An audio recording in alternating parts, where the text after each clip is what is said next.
Hi, good morning everyone. Let's start with the class.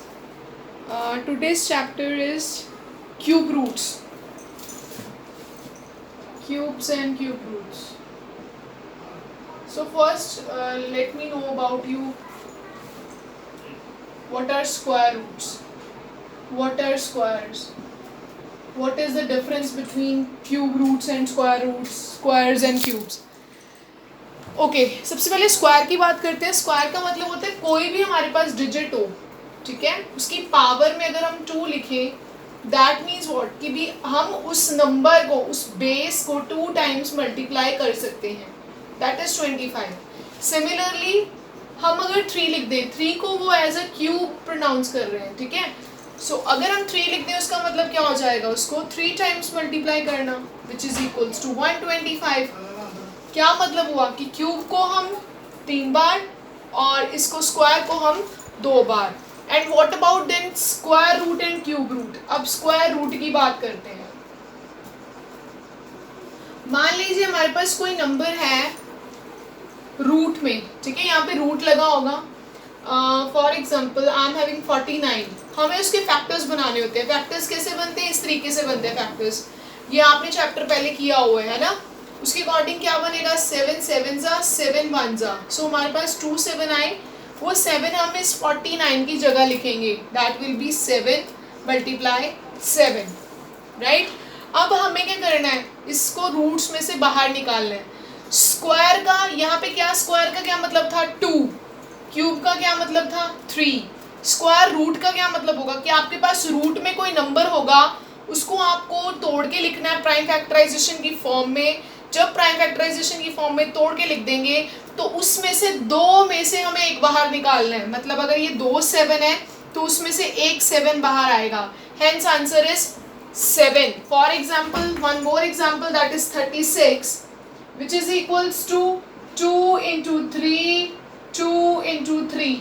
मतलब इन दो 2 में से एक 2 बाहर और इन दो 3 में से एक 3 बाहर, विच इज इक्वल्स टू 6. सो इस तरीके से हमने क्या किया, हमने 36 को सॉल्व कर दिया. अब 36 को सॉल्व करने के बाद हमें ये पता करना है कि व्हाट आर क्यूब रूट्स. जैसे स्क्वायर रूट्स में हमारे पास 2 2 में से कॉमन आता था, तो what are cube roots. Cube roots में क्या होता है फिर, suppose I am having number 125 और क्यूब रूट की पहचान क्या होती है, उसको कैसे आइडेंटिफाई करते हैं. उसको आइडेंटिफाई करने के लिए रूट के अंदर एक छोटा सा 3 लिखा होता है. रूट के अंदर एक 3 लिखा होता है. कई बार नहीं भी लिखा होगा, बट आपकी छोटी क्लास है तो उसके according this is the best way जिससे आप आइडेंटिफाई कर सकते हो. इसमें रूट के अंदर 3 लिखा होगा छोटा सा. अगर वो 3 लिखा हो मतलब they are talking about a cube root. तो आपको क्या करना है, सेम उसमें प्राइम फैक्टराइजेशन करनी है. 125 that is 525 जा, नेक्स्ट इज 5 5 जा एंड 5 1 जा. प्राइम फैक्टराइजेशन करने के बाद आपको इसी रूट को इस 125 की जगह लिखना है 5 मल्टीप्लाई 5 मल्टीप्लाई 5. और ये जो क्यूब है उसको यहाँ पे आप जरूर लिखेंगे, नहीं लिखोगे तो नंबर काट देंगे इस चीज़ के. ये आपको ये पता करता है, ये आपको ये बताता है कि आप क्यूब रूट की बात कर रहे हो. अगर आप इसको नहीं लिखोगे तो आप स्क्वायर रूट की बात कर रहे हो, ठीक है. तो क्यूब रूट को आपको इसी तरीके से उनको आइडेंटिफाई करके दिखाना है. नेक्स्ट, अब स्क्वायर रूट का क्या मतलब था, जब हमने स्क्वायर रूट निकाला 36 का निकाला था तो हमने 2 2 में से एक एक बाहर लिया था, राइट. यहाँ पे 3 है तो 3 में से एक बाहर आएगा 5. So this is the cube root of 125, right. One more example, suppose I am having 27. Cube root निकाल के देना है. 27 को मैं कैसे लिखूंगी, 3 मल्टीप्लाई 3 मल्टीप्लाई 3. क्यूब रूट निकालना है, 3 में से एक बाहर, दैट विल बी 3, ठीक है. So this is the meaning of cube root. And meaning of cube is कोई भी नंबर है उसको 3 बार मल्टीप्लाई करना. रूट का मतलब 3 में से एक बाहर आएगा. This is the main difference. So first of all note this so that उसके बाद मैं आगे चलती हूँ आपके पास. हम कुछ क्वेश्चंस की बात करेंगे जो कि चैप्टर 7 में हैं और इनको अच्छे से करना है, कोई दिक्कत नहीं आनी चाहिए इसमें. अगर दिक्कत है तो प्लीज़ आप मुझे ग्रुप में मैसेज कर सकते हो रिगार्डिंग योर डाउट्स, तो कि मैं उनको क्लियर कर दूं अच्छे से. ओके, आइए नेक्स्ट चलते हैं।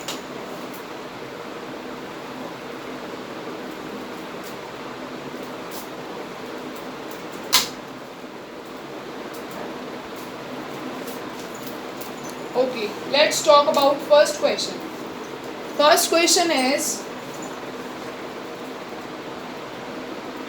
which of the following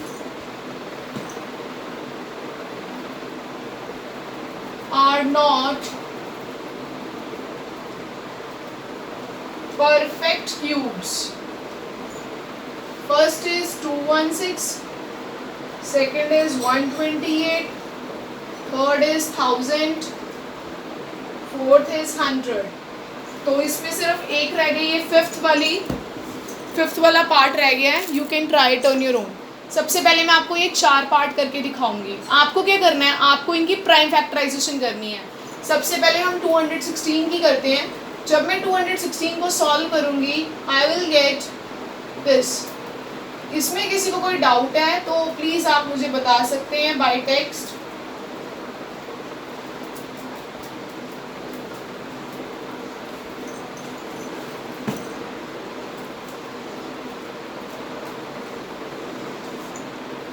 अब मैं जो इसकी प्राइम फैक्टराइजेशन आई उसको मैं लिखूंगी रूट के अंदर।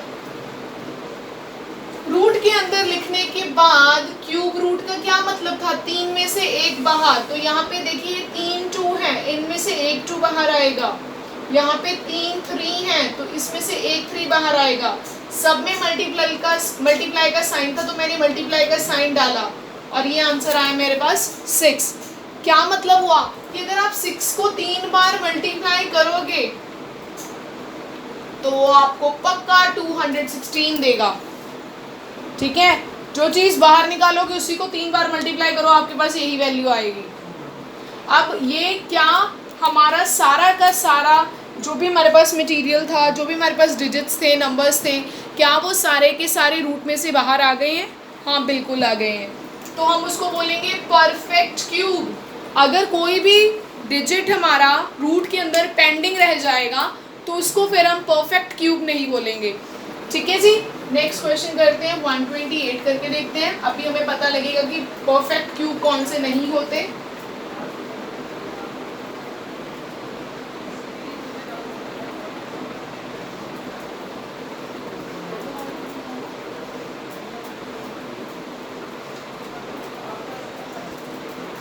ये देखिए 3 ये बड़े हैं, 3 में से 1 बाहर आ जाएगा। 3 ये बड़े हैं, 3 में से 1 बाहर आ जाएगा, राइट।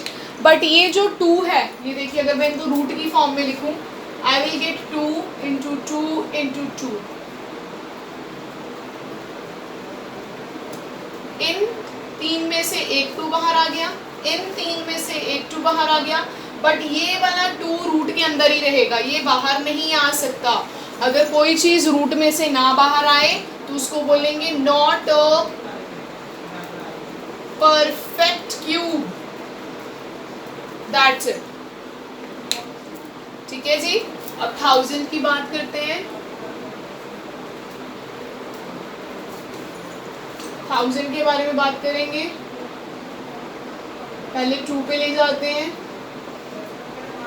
250 2 125, 525 5 5 5 1 1000 का मुझे क्या निकालना है, क्यूब रूट। हमें ये देखना है कि ये पूरा का पूरा रूट में से नंबर्स बाहर आ जाते हैं या कुछ पेंडिंग भी रहता है। अगर पेंडिंग रहेगा that will be not count as a perfect cube. So इन 3 में से 1 2 बाहर, इन 5 में से 1 5 बाहर, विच इज इक्वल्स टू 10। कोई भी चीज़ हमारी क्यूब में नहीं रही। अगर क्यूब में नहीं रही इसका क्या मतलब है कि हमारा ये परफेक्ट क्यूब है। अगर कुछ भी क्यूब में रह जाता तो उसको फिर हम परफेक्ट क्यूब ना बोलते। ठीक है जी, so let's try one another example, that is 100। 250 225 5 5 and 5 1 root के अंदर लिख लेंगे इसको। जिस चीज़ की एक बार आदत शुरू से डाल लोगे वही पैटर्न आपको याद रहेगा। आप स्किप करोगे स्टेप, टीचर पेपरों में स्किप कर देगा मार्क्स, तो इन चीज़ पे ज़्यादा फोकस रखना। अब 2 2 में से एक 2 बाहर आ गया, नो, ये क्या था, ये क्यूब रूट था, ये स्क्वायर रूट नहीं है, तो ये गलती नहीं करनी। तो ये 2 2 में से एक भी 2 बाहर नहीं आ सकता, क्योंकि जो क्यूब रूट होते हैं उसके लिए कम से कम 3 चाहिए तभी बाहर आएगा। ना तो ये आ सकते हैं 2 बाहर, ना तो ये 5 बाहर आ सकते हैं, क्योंकि 5 में से भी कोई बाहर नहीं आएगा। हेंस यहाँ पे क्या लिख देंगे, not a perfect cube.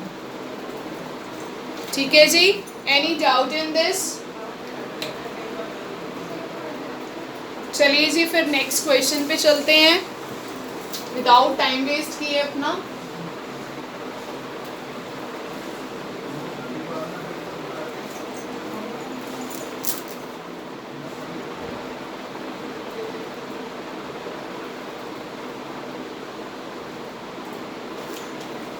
Okay, next question is find the smallest number by which each of the following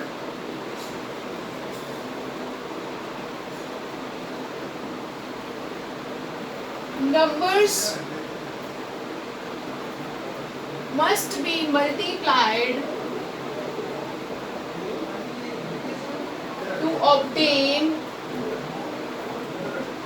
perfect cube. So first number is 243, second is 256, third is 72, fourth is 675 and fifth is 100. Try करते हैं questions को। उन्होंने बोला बताओ ऐसे कौन सा सबसे छोटा नंबर होगा कि जब मैं उनको इन नंबरों से मल्टीप्लाई करूं तो वो मुझे परफेक्ट क्यूब देंगे। अभी तक तो क्वेश्चन समझ ही नहीं आया होगा कि क्वेश्चन कहना क्या चाह रहा है, और हम फर्स्ट टाइम रीड कर रहे हैं तो हम बिल्कुल भूल जाएंगे कि क्वेश्चन क्या कह रहा है। हमें ये पता है कि एक जो चैप्टर है वो परफेक्ट क्यूब है, मतलब क्यूब वाला चैप्टर है, और क्यूब वाले चैप्टर में हमारा फर्स्ट स्टेप जो होना चाहिए that will be prime factorisation. तो जो भी आपके पास क्वेश्चन हो आपको उसकी प्राइम फैक्टराइजेशन करनी है बिना कुछ सोचे समझे। ठीक है जी, प्राइम फैक्टराइजेशन कर रही हूँ मैं।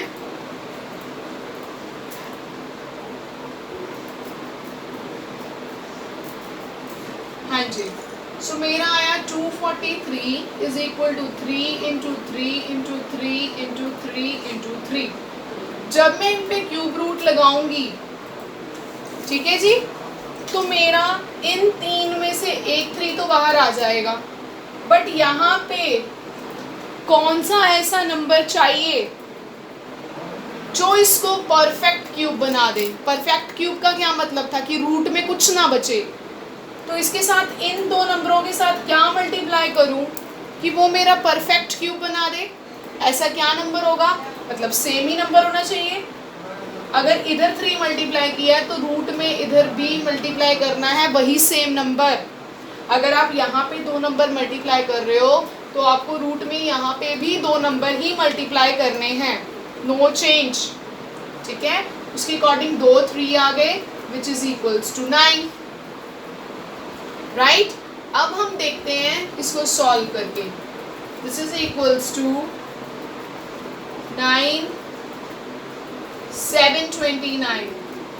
अब हम साइड पे देखेंगे वेरिफिकेशन के लिए, क्या 729 पूरा का पूरा रूट में से आता है बाहर।